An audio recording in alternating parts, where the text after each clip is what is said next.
સુરતમાં જન્મદિવસની ઉજવણીને લઈને યુવકો છાટકા બન્યા છે, જેનો વિડીયો સોશિયલ મીડિયામાં વાયરલ થયો હોવાની વાત સામે આવી છે. આજકાલ સોશિયલ મીડિયામાં ટ્રેન્ડ ચાલી રહ્યો છે કે જન્મદિવસની ઉજવણી કરાતી હોય તો તેમાં ફટાકડા અને ઢોલ વગાડી ઉજવણી કરવામાં આવે. ત્યારે આવા અસામાજિક તત્વોને પોલીસ કાયદાનો પાઠ ભણાવે તે જરૂરી બની ગયું છે. મહત્વનું છે કે જ્યારે રોડ ઉપર જન્મદિવસની ઉજવણી કરવામાં આવે છે ત્યારે યુવકો છાટકા બનીને જાહેરમાં જ ફટાકડા ફોડી લોકોના જીવને જોખમમાં મૂકતા હોય છે.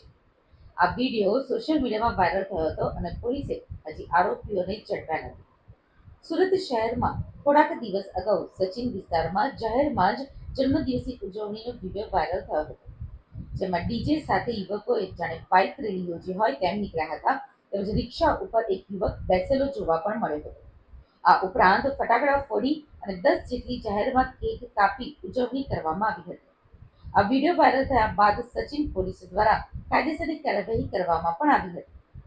યુવકોએ હાથમાં જ ફટાકડા ફોડીને ઉજવણી કરી છે, ત્યારે આસપાસના લોકો અને રોડ પરથી પસાર થતા લોકોમાં ડરનો માહોલ ઊભો થયો હતો. રાંદેર નજીક આવેલા આવાસનો વિડીયો સોશિયલ મીડિયામાં વાયરલ થયો હતો.